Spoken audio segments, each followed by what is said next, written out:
What's going on, everybody? Welcome to another brand new installment of Renegades Reviews, exclusively here as always on the Casa D18 Studios channel. I, of course, am your host, the Renegade JJ Williams, and today I'm going to be continuing the Star Trek saga with Star Trek Generations from 1994, starring Patrick Stewart, Jonathan Frakes, LeVar Burton, Brent Spiner, Gates McFadden, Michael Dorn, Marina Sirtis, Whoopi Goldberg, Malcolm McDowell, William Shatner, James Doohan, Walter Cohen, and Alan Ruck. What's going on, everybody? Thank you for joining me here once again for another brand new installment of Renegades Reviews.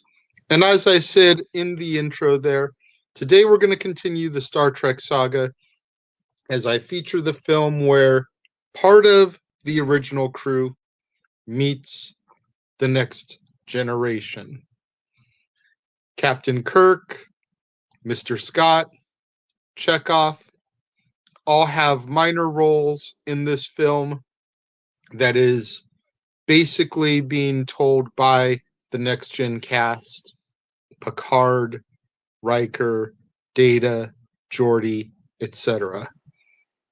Let's get right into it here, shall we? Captain's log, stardate 202125.5.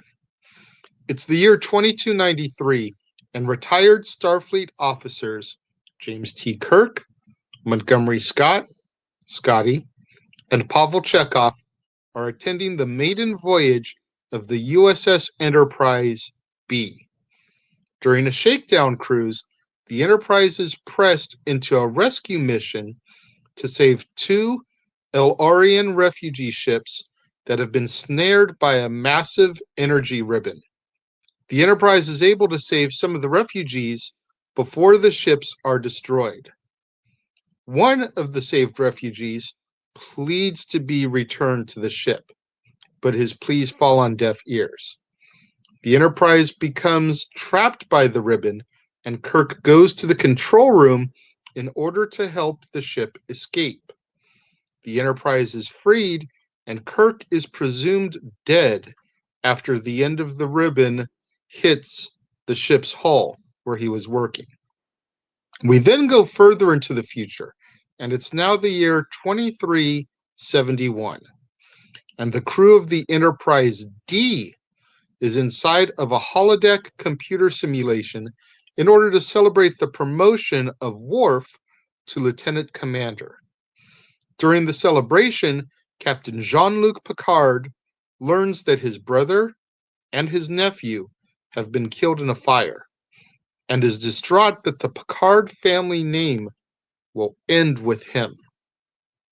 The Enterprise then receives a distress call from an observatory where El-Arian Dr. Tolian Sorin has launched a probe at a nearby star, causing it to implode and generating a shockwave which destroys its planetary system.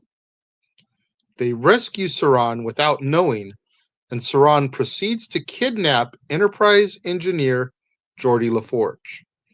Saran and Geordi are then transported off the station and to a nearby Klingon bird of prey, which belongs to the Juris sisters, who are assisting Saran in exchange for weapons plans. Enterprise bartender Guinan tells Picard that she and Saran were among the El-Arians that were rescued in 2293, and that Saran is obsessed with re-entering the energy ribbon in order to reach the Nexus, an extra-dimensional realm that exists outside of normal space and time.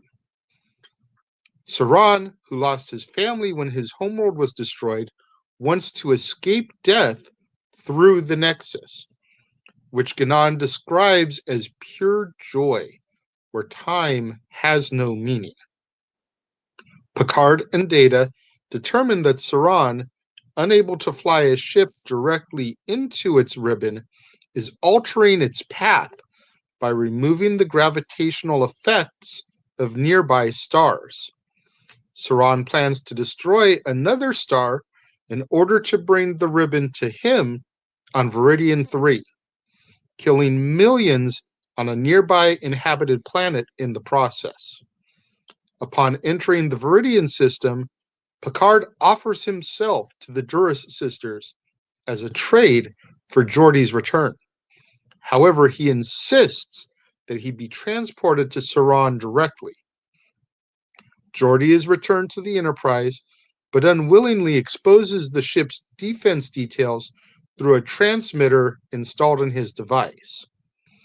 The Duras sisters attack, and the Enterprise sustains critical damage before destroying the bird of prey using photon torpedoes. Geordi reports that the Enterprise is about to suffer a warp breach as a result of the attack, and Commander William Riker evacuates everyone to the forward saucer section of the ship, which separates from the engineering section just before the breach occurs.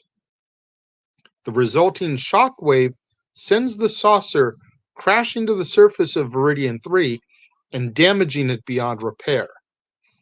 Picard fails to stop Saran, and he succeeds in launching another probe into the Viridian system, which results in a similar shock wave as the one that destroyed the observatory.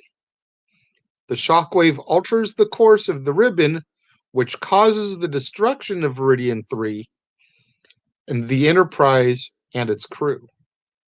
Saran and Picard enter the Nexus, and Picard finds himself surrounded by his ideal family. Picard quickly discovers, though, that it really is an illusion, and is confronted by an echo of Guinan, which was left behind in the Nexus. Guinan sends Picard to meet Captain Kirk, who is safe inside of the Nexus. Although Kirk is at first entranced by the opportunity to make up for past regrets, he realizes that it lacks danger and excitement. And having realized that they can travel to whenever and wherever they wish through the Nexus, Picard convinces Kirk to return with him to Viridian 3 shortly before Saran launches the probe. Kirk and Picard work together and distract Saran long enough for Picard to lock the probe in place. It explodes on the launch pad, killing Saran. However, Kirk is fatally injured in the process. After he dies, Picard buries him on the mountain. 3 Federation starships arrive in order to retrieve the Enterprise's survivors from Viridian 3, and our film ends with Picard musing that given the ship's legacy, the Enterprise will not be the last vessel to carry the name. This is another really good story here in the Star Trek saga, and I'm not going to waste too much time right here talking. Joining me today on this episode to discuss Star Trek Generations is my brother from another mother, the one and only stat boy, Mike Caldwell. Mikey, welcome. Thank you for joining me here today on the show. I greatly appreciate you coming in to talk about Star Trek Generations with me. Anytime, bro. You know it. Give me the call, and I'll warp myself right, or I'll teleport myself right into your bridge. Hey, it's a good one. I do apologize that we weren't able to pull it off for Spaceballs. But, It work is happens. work, Yeah, work is work, big time. You ain't right on that, man. So talk to me a little bit about Generations. What was your initial thoughts going into seeing it the first time? What was your reaction to seeing the movie? Well, when it came to the Star Trek movies and Star Trek in general, I was always the original cast. So, uh, when I was always the original series. I did watch a few episodes of TNG, but it's just not the same. So I had to give it a chance. I wasn't going to be a total no. I'm not going to watch this anymore because I don't get it. It's too new.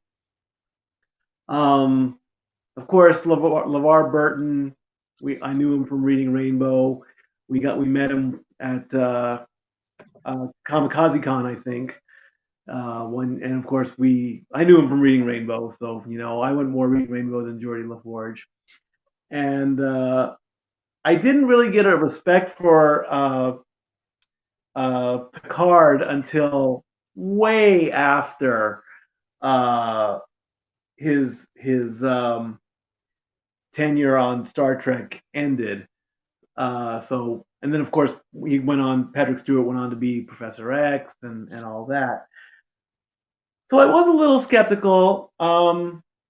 As far as the movies go in the Star Trek universe, Generations is where I call it quits. Once you go into First Contact with all the Borg stuff, that's where I draw the line. That's where, because I heard about that in the trailers, and I'm like, okay, this is getting too weird. So Generation is my cutoff point. Um, In all fairness, though, like how many more movies could the Klingons have been the bad guys? oh, absolutely, totally right. I mean, And they were the villains in a good chunk of the films, and now here we have a Klingon on the crew. It just didn't make sense for them to be the be all end all villains anymore. Like we needed something fresh. And I think right, that's what the Borg gave us was something fresh, a little bit more technological in the computer age.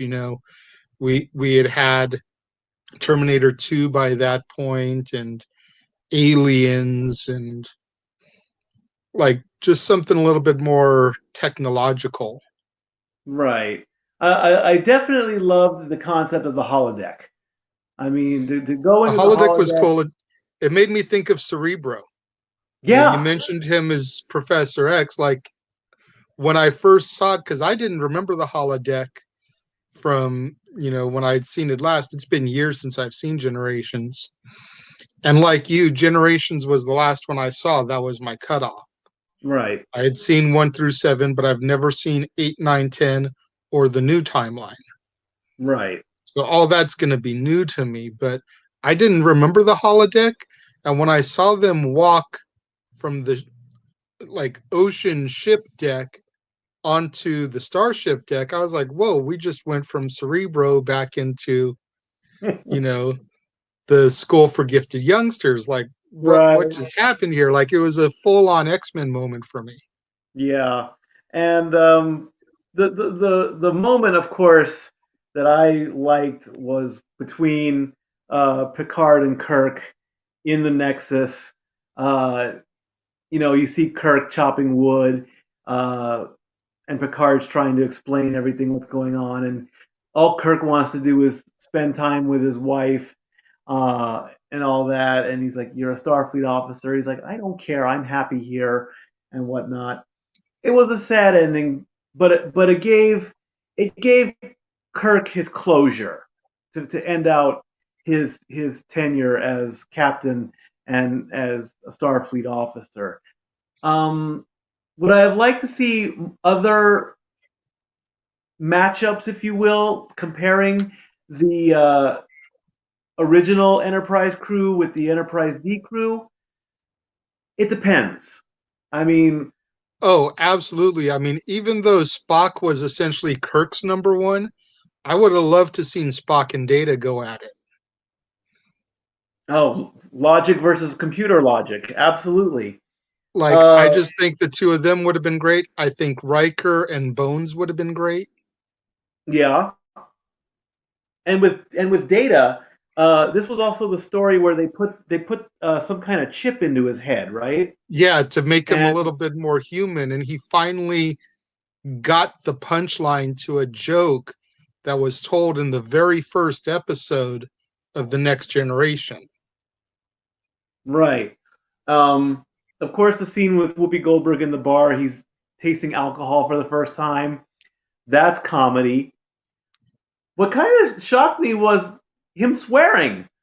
You know, when the Enterprise is coming in for its crash landing, and he swears. I mean, come on, that's going a little too far in the Star Trek universe, really. I think I don't Spock think so. doing I mean, it, I think it justified the means. Spock I doing it mean, in Voyage Home is comedy. Data doing it is taking it too much. That's my opinion. what's good for the goose is good for the gander. If it's okay for Spock, it's got to be okay for Data. Right. And Spock only said hell or damn or whatever it was. So Data saying something, it's just like whatever. Exactly. But I mean, yeah, some of the pairings, Whoopi Goldberg even, I read when I was doing my research that when she first arrived on set, she was like, "Where's Nichelle? Where's Nichelle?" There And you go. Nichelle wasn't in the film, and it was like, could you have imagined Nichelle and Whoopi in a scene together? Like that would have been awesome. For that time And period, yes. yeah, and this was at a time where Whoopi wasn't such a polarizing figure as she is now. Right. Absolutely. Absolutely. Malcolm McDowell is the villain. He did a tremendous job, I thought. I would almost compare him with Ricardo Montalban's character. I would compare him to Khan almost. He had the look down, and going captain versus captain, or you know, that's a nod to Star Trek too, I believe. Really, Hmm. I didn't Honor capture the, that.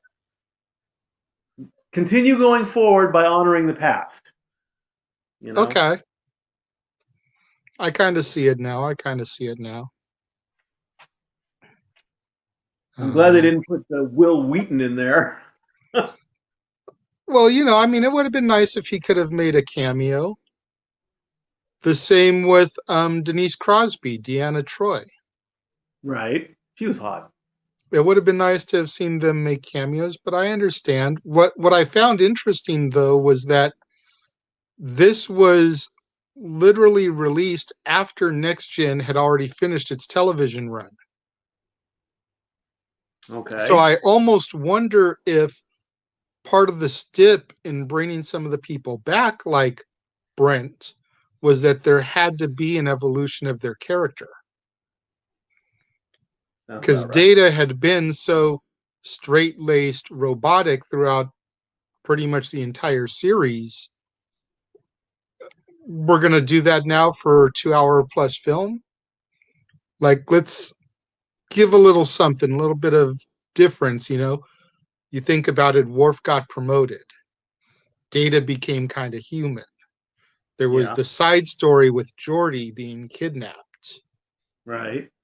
All of these minor characters in the grand scheme of things kind of got a little bit of their time in the spotlight. You know, Yeah. Whoopi's character was a central focus in the whole plot because she was one of the refugees that was saved by the Enterprise B under the command of Alan Ruck's character, when we presumably thought that Kirk had died. Right. So she's an integral part because here she is saved by the Enterprise B. Now she works on the Enterprise D. And she's had experience with Saran. Right. Yeah. So just all these little minor characters kind of getting their centralized plot points instead of it just being a Picard or Riker story. There you go. Is there anything that you feel that they could have done, should have done in this film that maybe they didn't do, with the exception of getting additional original crew people? Ooh. Um. Probably because not. all No. we got was Kirk, Scotty, and Chekhov. That Yeah. was it. Uh, the other character, maybe if the other characters had a little like a reason why I mean, Captain Sulu, of course, he was on the Excelsior, so we knew about why he wouldn't have been there. But Don't we know what did happened have to. his daughter on the Enterprise B. So there was That's not a still bad a idea, Sulu connection. right? No, but other than that, I even a spot cameo would have been pointless at that point in the timeline. If he was still alive in that timeline, we don't know how long uh, Spock did make it into the remake, didn't he? I believe so. I believe he appeared in at least two of the three of the Kelvin timeline. So he still would be alive, but at that point we didn't need him. So I think as a start off to a new series in the Star Trek universe, this did the right thing, and then it expanded into First Contact, and then it went further into Insurrection, and then it cut off. I believe Insurrection was the last one, right? They No, didn't there make was one more, Nemesis. Nemesis. At that point, I think it was overkill. I would There's have a liked to total of maybe. four with the next gen cast. Right. I would have liked to see maybe the Andromeda universe. That would have been nice. Um, Other than that, I think it was a good place to stop after three. I don't think a fourth one was really necessary. I'll see what I think when I get there There you go. because I haven't got there yet. All right, then. You know how I do it as far as ratings go 1 through 5, half stars, but no quarters or 3/4. What would you give Star Trek Generations, Mikey? Well, I'm gonna give it, and I'm gonna go in the pretty close to the middle. I'm gonna say 3.5 stars. In my opinion, it's not the weakest of the group that I do, which is two through Generations. If I have to put a weak one, I would say Final Frontier five was the weakest. So I'm gonna go a little bit. It's at the bottom of the list, but it's not bottom dweller. I'm gonna go 3.5 to be and play it safe. Okay, that's fair. That's fair. I'm going to go just slightly better. I'm going to give Generations 4 out of 5 stars. I thought that there were enough um, little bits and pieces of the original to kind of present a good segue into the new, because when we last see the Enterprise A and the Undiscovered Country, they're basically on one last joyride before their ship is decommissioned. Right. And, here we are at the beginning of the film with the Enterprise B, and we get three of our original crew people back. We get a nod to Sulu with his daughter.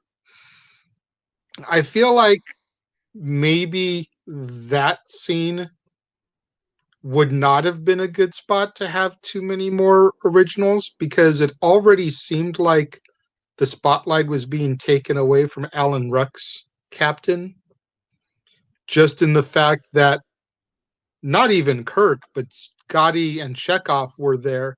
And then Kirk's there too. That's like a Hollywood celebrity Yeah. when it comes to Starfleet, you know. So it already seemed like focus was being taken away from Alan Ruck's captain. If any others of the original had been there, I feel like there may not have even had Alan Ruck's character on the ship. There would have been no point to him. But I feel like there was enough of a presence of the original. I do wish that maybe there had been cameos by others, just maybe littered in, you know, touching on the Nichelle scene. Like she could have just been at the bar, Yeah. chopping it up with Whoopi's character when Data and Geordi come in and, Data tries alcohol the first time. she could have just been a little cameo in that scene, chopping it up with Whoopi's character. The shoulda, woulda, coulda routine. But then I also feel like this was a great beginning Yes. for the next gen to take it over. Right. You know, Absolutely. We agree on that. I don't know if you saw any of my other reviews, but I actually speak favorably about the motion picture, the original. And I know a lot of people don't. And you have to remember that me not being a Star Trek fan, I'm just looking at it from a film perspective. And much like I told Jeff, I felt the motion picture was a great origin story. It introduced everyone you needed to know, reintroduced to the people who already kind of knew these characters, and started them out on their mission. I feel Generations does the exact same thing with the next gen. Anybody who's not a diehard Star Trek fan and is coming in because, you know, they're just hearing the grumblings of two Enterprise captains together, you get a good introduction to who the next gen cast and crew is. You learn their roles and everything. You get an idea of their character traits. There's, like I said, the little nod to the original, and then they're off and on their way to explore strange new worlds and boldly go where no man has gone before. I like what you did there. And also I like how you put the star dates. The star dates are pretty cool when you do your actual review. That's pretty cool. I like that. Thank you, thank you. This Make sure guy you knows what he's guys. doing. What's that? This guy knows what he's doing. Hey, I try. I try. Make sure you guys get out there on the social medias. Try to get those hashtags going for us. Hashtag Casa D18 Studios. Hashtag Renegades Reviews. Hashtag Renegade Returns. And of course, the ever popular hashtag Hashtag shenanigans. Shenanigans. And don't forget mine. Hashtag Statboy approved. That one's still going strong too. I gotta have one as well. We interrupt this episode of Renegades Reviews for an important announcement about merchandising. Merchandising? What's that? Merchandising. Come, I'll show you. Merchandising, merchandising, where the real money's made. Make sure you go over to teespring.com/stores/Jeff Meacham Network for all the t-shirts you see here from the West Coast professor, Jeff Meacham himself. You can get shirts for the Jeff Meacham Network, Talk Wrestling, as well as the red and gold Meachamania shirts. And while you're there, don't forget to get your shirts of the Casa D18 Studios Brotherhood, the Dads on Wrestling shirt, the Renegade JJ Williams, Statboy Sports Bar, and the hashtag Statboy Approved shirt. Make sure you go over to teespring.com/stores/Jeff Meacham Network and score your shirts today. Make sure you guys get out there, do what the commercial just told you. Go to teespring.com/stores/Jeff Meacham Network for all your official merchandise of the Casa D18 Studios Brotherhood. Get you a Statboy Sports Bar shirt like Statboy is wearing today. Get you a hashtag Statboy Approved t-shirt. Get you a shirt for the Dad's Not Always on Wrestling. Our new hashtag Shenanigans shirt. A Renegade JJ Williams shirt. Make sure you get you your official merchandise for the Jeff Meacham Network. 3 official different designs of the Jeff Meacham Network logo for you to choose from, along with Meachamania, Talk Wrestling, and so much more. Tomorrow, right back here on the Casa D18 Studios channel, when I will be bringing you yet another brand new installment of Renegades Reviews. Make sure you tune in as I will be discussing Star Trek First Contact, the next chapter of the Next Generation films. You're not going to want to miss out on that one.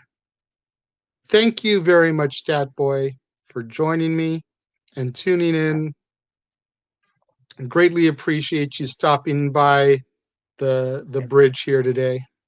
Anytime, boss.